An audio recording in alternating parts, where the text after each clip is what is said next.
बंगाल की महिलाओं के लिए, टी वर्कर्स के लिए कुछ खास योजनाएं लॉन्च की गई है। बिहार के लिए जो हमारी अपेक्षाएं थी उस पर सरकार खरी नहीं उतर पाई है।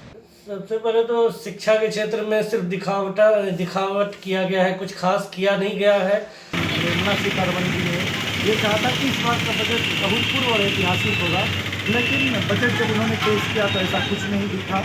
मन की बात की तरह से बजट को पढ़ हमें तो ऐसा कुछ भी, बिहार वालों के लिए ऐसा कुछ भी नहीं दिखा इस बजट में, जिससे कि हम बिहार वासियों को, बिहार के आम लोगों को इस बजट से कोई फायदा मिले। क्या लगता है किसानों को किस तरह किसानों में आज के बाद किसानों के बीच और भी ज्यादा आक्रोश बढ़ेगी। नमस्कार, आप लाइव सिटीज देख रहे हैं। मैं हूं गरिमा भारती। वित्त मंत्री निर्मला सीतारमण ने संसद में बजट पेश कर दिया है और इस बजट को लेकर अब प्रतिक्रियाएं सामने आने लगी है। एक तरफ जहां बीजेपी और एनडीए के नेता इस बजट को देश के हित में बता रहे हैं, देश के लिए विकास वाला बजट बता रहे हैं, वहीं दूसरी ओर विपक्षी नेता जो है वो इसे देश को बेचने वाला बजट कह रहे हैं। आम जनता की इस पर क्या प्रतिक्रिया है वो भी जानना बहुत जरूरी है। बिहार के अलग अलग जिलों से हमारे पास रिएक्शंस आए हैं इस बजट को लेकर।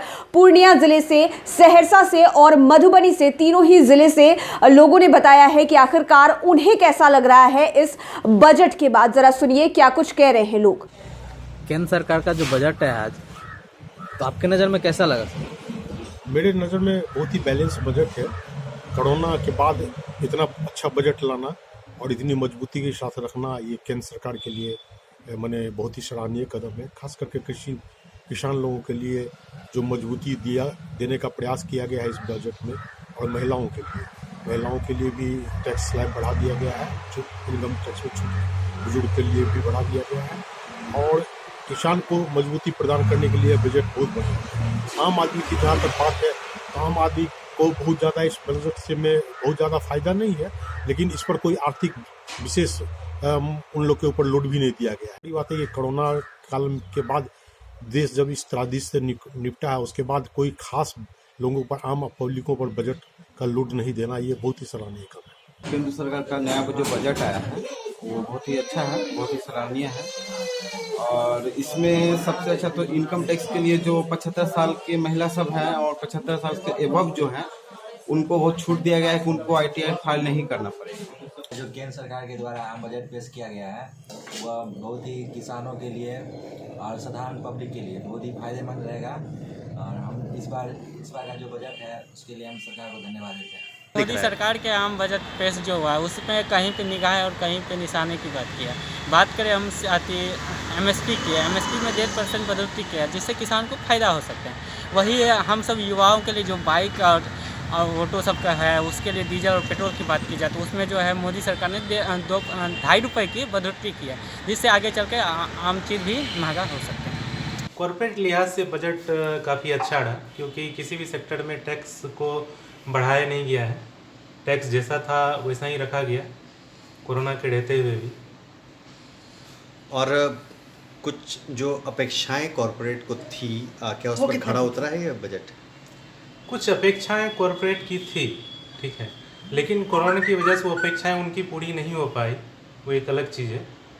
अच्छा, लेकिन टैक्स में बढ़ोतरी नहीं हुई, ये सबसे बड़ा पॉइंट था, क्योंकि देश की जो भी जनता थी वो पूरी सोच रही थी कि ये बजट अगर आया तो ज़रूर 100% है कि टैक्स में बढ़ोतरी होगी ही और लोगों के ऊपर मार पड़ेगा। बिहार की बात करूँ तो ऐसी कुछ खास मुझे दिखी नहीं, क्योंकि जिस तरह असम और बंगाल की महिलाओं के लिए, टी वर्कर्स के लिए कुछ खास योजनाएं लॉन्च की गई है। बिहार के लिए जो हमारी अपेक्षाएं थी उस पर सरकार खरी नहीं उतर पाई है। देखिए, आज निर्मला सीतारमण हमारी वित्त मंत्री ने 2021 और 22 का आज बजट पेश किया लोकसभा में।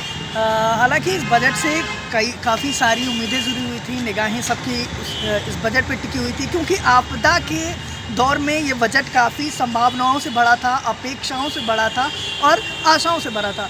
सबसे पहले तो शिक्षा के क्षेत्र में सिर्फ दिखावट किया गया है, कुछ खास किया नहीं गया है। यहाँ पे दिखाया गया कि 100 सैनिक स्कूल खोले जाएंगे, लेकिन इसके साथ में ही है कि क्या सरकार के पास अपने संसाधन नहीं है कि हर एक चीज़ को वो प्राइवेट मदद के आधार पर ही कर सकते हैं। आज ज़रूरी है कि देश में एक शिक्षा व्यवस्था होना चाहिए, लेकिन इसका कहीं से कोई प्रावधान नहीं है। आज हर एक यूनिवर्सिटी का ऐसा हालत है कि बड़े बड़े संस्थान में या बड़े बड़े उद्योग धंधे में जब लोग रोजगार के लिए जाते हैं तो वहाँ पे आपको परसेंटेज का मुद्दा होता है। यहाँ पे तो किसी यूनिवर्सिटी में 90% होता है, किसी यूनिवर्सिटी में 60% होता है। तो इस तरफ से असमानता रहेगा तो आपको बाहर जितने बड़े बड़े शहर के छात्र हैं वो तो आसानी से चले जाएंगे, लेकिन जो छोटे कस्बे से आते हैं उनको वहाँ तक पहुँचने में बहुत मशक्कत करना पड़ेगा। तो अगर सरकार इस चीज़ को देखे और समानता को लेकर आए और जो व्यवस्था है उस व्यवस्था को पहले सुचारू रूप से चलाए, उसके बाद ही वो आगे की सुविधा पे सोचे तो बहुत बेहतर होगा। लेकिन इस तरह की कोई बात बजट पे नहीं किया गया है। यहाँ पे छात्रों का सेशन का कुछ पता चलता नहीं है। जो हमारी गठबंधन की सरकार का जो बजट हुआ है, जिसमें गरीबों को देखते हुए बजट दिया गया है, जैसे चमड़ा उद्योग के लिए, जैसे लोहा के छोटे छोटे उद्योग के लिए, इसको देखते हुए यह बजट दिया गया है। यह गरीबों का बजट है। निर्मला सीतारमण जी ने ये कहा था कि इस बार का बजट अभूतपूर्व और ऐतिहासिक होगा, लेकिन बजट जब उन्होंने पेश किया तो ऐसा कुछ नहीं दिखा, क्योंकि इस पूरे बजट में चुनावी मौसम को ख्याल में रखते हुए जिन जिन राज्यों में चुनाव होना है उन राज्यों के हितों को ख्याल में रखा गया। जैसे कि आगामी बंगाल को काफ़ी सारे बजट में पैकेज दिए गए हैं, जो कि सिर्फ और सिर्फ ये दिख रहा है कि बीजेपी अपना एजेंडा वहाँ पे फैलाने के लिए, ये देश का बजट नहीं बीजेपी का बजट इसे कह सकते हैं कि चुनावी फायदे के लिए बजट पेश किया गया। इस बार की जो बजट आई है उसे सिर्फ हमारे देश की जो वित्त मंत्री है वो किताबों की तरह खोल के पढ़ दी, और हमारे देश के किसानों अन्नदाताओं को इस बजट से काफ़ी आशाएं थी, जिसको लेकर के उन्होंने कुछ भी नहीं की बोली और मन की बात की तरह सिर्फ बजट को पढ़ दी।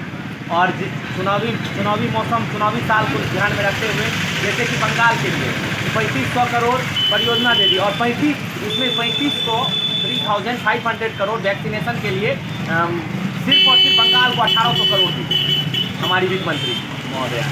तो इसलिए ये बजट बिल्कुल भी हितकारी नहीं है, खास करके आम जनताओं के लिए तो हितकारी नहीं है। अगर बीजेपी के नज़र से देखा जाए तो भाजपा वालों के लिए ये बजट, भाजपा के कार्यकर्ताओं के लिए ये बजट जरूर हितकारी है।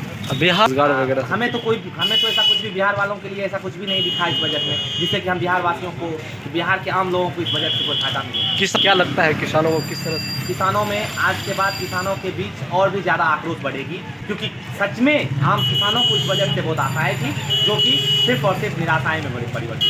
तो आपने लोगों का रिएक्शंस जाना, मिला जुला सा रिएक्शन है, कोई इस बजट से खुश है तो कोई नाखुश नजर आ रहा है। लाइव सिटीज के साथ आप बने रहें, हमारे चैनल को सब्सक्राइब करें, लेटेस्ट अपडेट्स के लिए फेसबुक पेज को जरूर लाइक करें। धन्यवाद।